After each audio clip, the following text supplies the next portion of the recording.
नमस्कार। अ, आज ये प्रेस कॉन्फ्रेंस हम लोगों ने भारतीय मजदूर संघ अंडमान निकोबार द्वीप समूह की ओर से ये बुलाया गया है।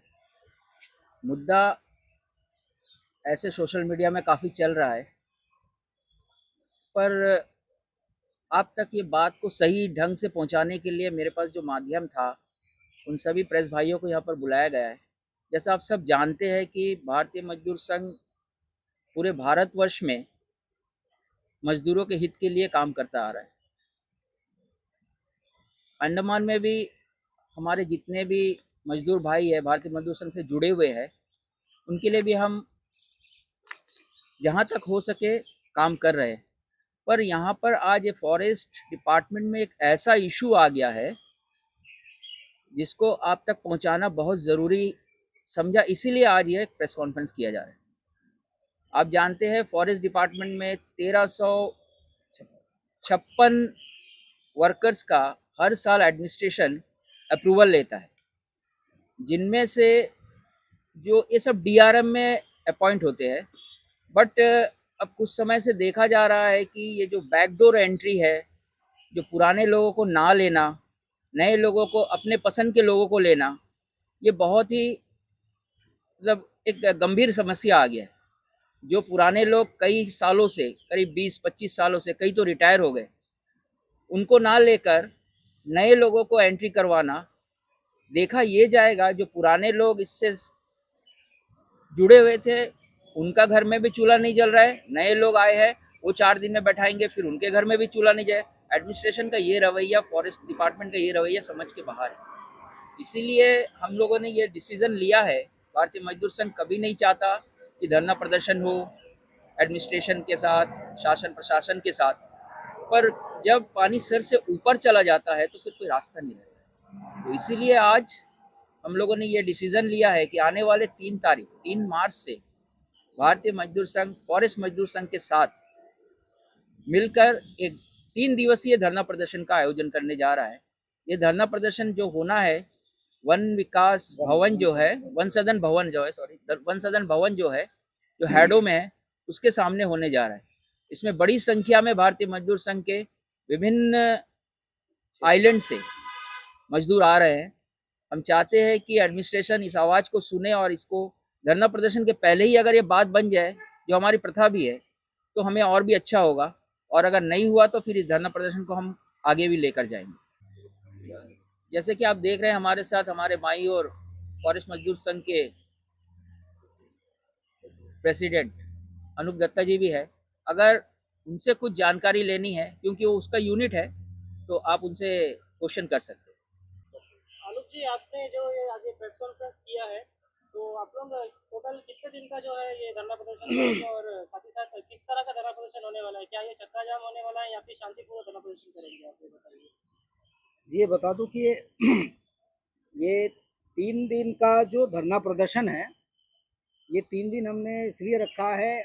हम ये मानते हैं, भारतीय मजदूर संघ ये मानता है कि एक आप 3 दिवसीय टोकन धरना ही कह सकते हैं, और एमिकबली यानी कि शांतिपूर्वक वातावरण में ये समाप्त हो और हमसे बात करने को तैयार हो जाए और मसले को सुलझा ले डिपार्टमेंट, तो यहीं पे समाप्त हो सकता है। अन्यथा केवल डिपार्टमेंट ये ना समझे कि ये 3 दिवसीय खाली 3 दिन का ही होगा, आगे इसका स्वरूप बदल भी सकता है अगर उनकी तरफ से कोई पेशकश नहीं भी।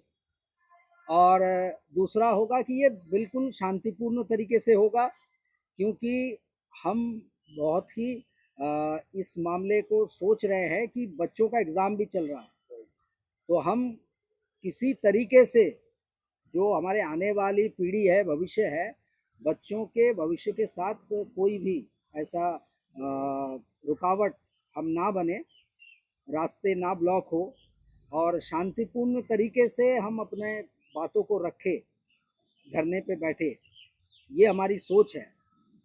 तो इसी प्रकार 3 दिन का ही होगा, लेकिन शांतिपूर्ण तरीके से ही होगा।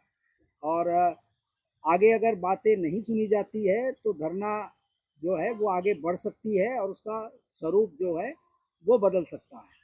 जी ये बताइए अभी टोटल आप लोग कितने लोग हैं, इतने फॉरेस्ट इतने लोग हैं और कितने इंटरनेशनल लोग हैं जो अभी भी आने वाले हैं और आ सकते हैं ये होने टाइम में? जी, अभी बहुत सारे आइलैंड्स हैं और कई क्षेत्र हैं जो हमसे अप्रत्यक्ष रूप से यानी कि इनडायरेक्ट रूप से जुड़े थे, उनके भी कॉल्स आ रहे हैं अब।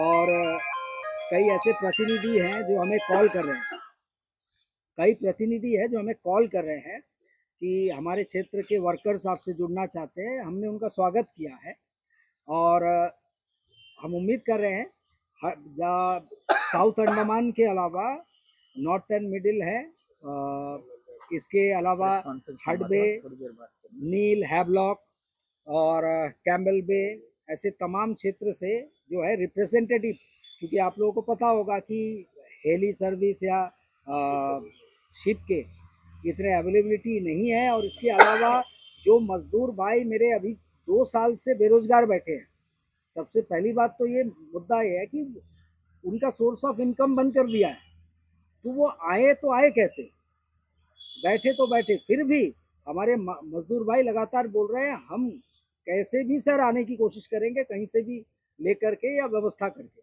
और ये हमारे लिए खुशी की बात है। ये 3 दिन से बढ़कर और समय हो सकता है, 3 दिन से बढ़ सकता है। हाँ, वही हमने कहा कि 3 दिन तो हमने दिया है टोकन एक, कि हम 3 दिन के लिए कर रहे हैं। लेकिन अगर बातें नहीं मानी गई और टेबल टॉक के लिए कोई ऐसे उनकी तरफ से कोई अगर रिस्पांस नहीं आता है, तो ये बढ़ सकता है। और हो सकता है कि बीच में कुछ ब्रेक आए समय के लिए, लेकिन ये धरना जो है और बड़े रूप या बड़े आकार में हो सकता है। और मैं समझता हूँ जितने आइए हमारे वहाँ वंशगन में बैठे हैं IFS, वो समझदार है, इस बात को ज़्यादा ना बढ़ाते हुए वो बात करने को तैयार होंगे और कोई बीच का रास्ता निकल आएगा। और आप ही लोगों के चैनल के माध्यम से तमाम हमारे आप तक न्यूज़ रूम अंडमान, आपके काला पानी न्यूज़, आपके आइलैंड न्यूज़, सिटी न्यूज़, आपके लाइव इनका अंडमान शिखा लाइव, तमाम चैनल्स के जो भी प्रतिनिधि आप लोग आए हैं, आप लोगों का तो मैं धन्यवाद करूंगा ही तहे दिल से।